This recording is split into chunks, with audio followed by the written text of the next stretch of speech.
In the interest of anonymity, I will only say that I work in healthcare. We seem to get more than our fair share of strange patients. One specifically has been on my mind lately. The girl in question, of recent admission, had a story disturbing enough to run through the interdepartment, grasping fairly often. Tired of hearing the same gossip repeated endlessly, I pulled to read her file. Instead of intended to debunk the rumors. I wish I had it. The following is a cleaned up version of her personal written account. This is all a misunderstanding. Honestly, I'm fine. I am not the problem. There's someone else out there responsible for this. They're doing this to torture me. I shouldn't even be here. I've had some issues with my body image. That much is true. I was actually following yet another diet when it first happened. We were out celebrating Becky's promotion. The 5 of us were at dinner. It was a really nice restaurant, but I can't remember which, and my diet willpowering was running on empty. We'd all had a glass or two of wine, but by the time my salad came, I resolved to eat only half of it. And only that much, so not to cause a scene on Becky's night. The girls pressured me, however, and I refused to eat. Still, I couldn't help but think it was no coincidence. The skinniest out of the 5 of us was the first one who got a promotion. We'd all graduate more than a year ago, and in the real world was like a slap in the face. None of us were really where we wanted to be, except Becky, of course. Hunger filled me with constant pain, and hating myself for it stressed me to the limit. But when the waiter put cheese on my salad, I didn't stop him. I wanted to throw the salad away to refuse to eat it, but I was so hungry. And then 2 bites in anger put a happy face for the girls. Found a long black hair wrapping around pieces of lettuce. It immediately disgusted me. I had almost eaten it without realizing it. We got our meals for free, and the girls didn't even bother me when I couldn't bring myself to eat. The hair had knocked out my hunger completely. I was on cloud 9 for the next day or two. I wasn't hungry. I wasn't stressed. It was amazing. I thought I stumbled into some great new form of self-control. But the girls thought otherwise, or maybe just Becky. I was at lunch with Andrea, when the hunger began to reach a breaking point again. Depleted, sad, I gave in and ordered a large salad. Andrea smiled and said something about being there for me if I needed to talk. I bet she was in on it. In my memories, her smile seemed vaguely sinister and mocking, as if she had anticipated what would happen. I found a fingernail in my salad. A fake red fingernail. Those things are disgusting. There are so many germs under fake nails. I know. Lunch was free again, but I couldn't bring myself to eat. The shock and disgust had again knocked out my hunger completely. Part of me was relieved and empowered. I was going on 2 weeks without eating, and this whole disgusting was really helping me lose weight. But I'm not crazy or stupid. I knew I had to eat sometimes. Another day or two passed, and I ordered a chicken salad. At brunch with Becky. She kept gloating on and on about her new job, about how her boss was vaguely hitting on her. I hated her so much secretly. Even if outwards, I was happy for her. I was mainly focused on my salad, though. It was sweet relief, finally eating, until I bit down on something hard and squishy. I spit it out quickly and remembered Becky's exact words. "Oh my God, is that a toe?" I remembered staring at that thing as it sat on my napkin. It was mushy, ground up, red and cooked a little, but a bone clearly stuck out of it. The entire place shut down temporarily. After that, but nobody could figure out where the toe had come from. Obviously, none of the employees were missing it, but Becky basked in the attention from the scandal.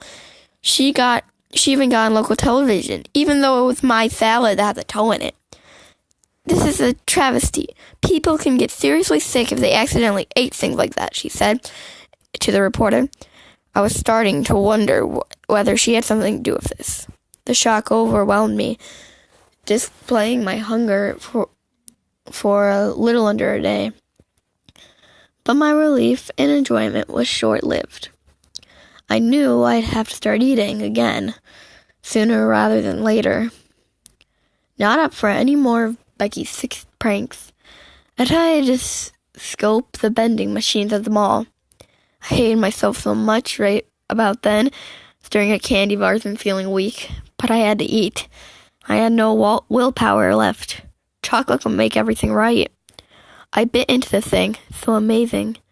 Sweet, sweet chocolate. It was only 2 bites in that I saw something poking out between the wrapper and the candy bar, halfway pushed down. Pushing the wrapper back, I couldn't help but hurl on the floor as I puked up what I had eaten. Pressed between the wrapper, the chocolate was unmistakably a flop of skin. Had it been sliced off someone? Traces of blood still? God. But how the hell had Becky done it? How had she known? I was full and terrified in anger then, even if a tiny part of me had been relieved I had thrown up the 2 bites I'd eaten, tortured, but still fighting my own urge not to eat. I ordered a slice of pizza from the food court, and it came with a large bubble in the crust.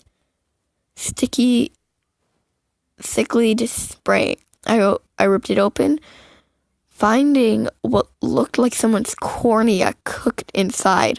God damn Becky. She had to be somewhere around tracking me, doing this to me. Did she have the help of all the girls? I drove. By nightfall, I ended up across the state line. I pulled into a backwater restaurant I had never heard of. Relieved, I ordered a hamburger from the polite old man who probably owned the place. There was no way Becky or the girls could interfere with my food here. The hamburger slid in front of me on a quantity decorated platter. Looking like the most delicious thing ever, I still consider not eating. Still considering continuing my diet. And I hated myself for giving in, but I didn't want to die. People have to eat. I paused before biting in. Sliding back the bun, I investigated the contents. Everything seemed normal until I lifted the tomato from the lettuce. I couldn't tell what it was at first. A pinkish, grayish blob, a blump in the ketchup. I lifted it up by a stringy bit and stared at it until finally understanding. It was a piece of brain matter. I would have thrown up, but my heaving stomach had nothing in it.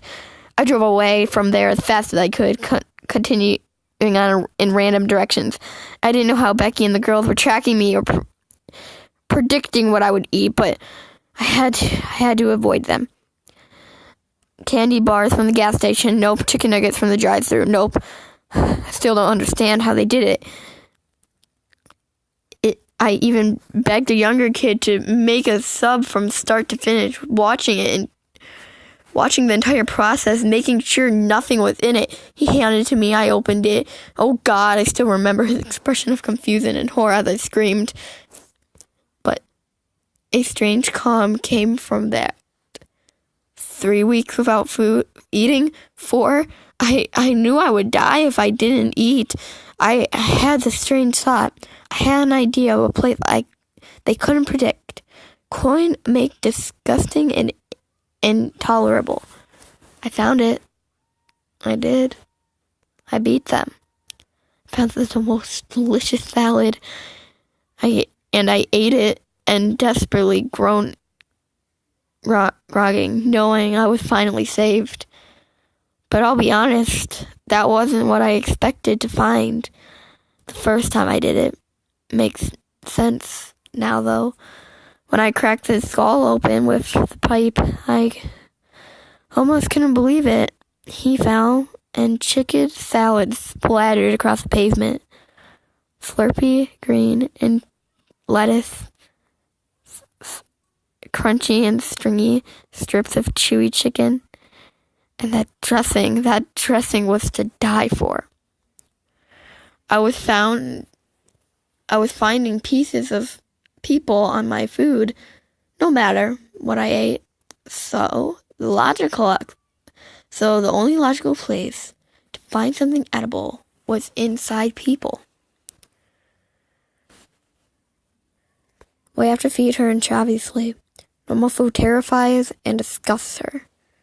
The whole thing makes me wonder how, in this day and age, we can still be so tortured by our own most basic desires. Though she's not the strangest patient we've had here.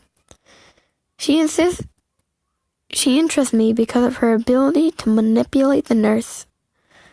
Apparently, and nobody ever did figure out who helped her, she convinced someone to sneak body parts into her food the first few times we tried to feed her. At least, that's the only explanation of these incidents that makes sense.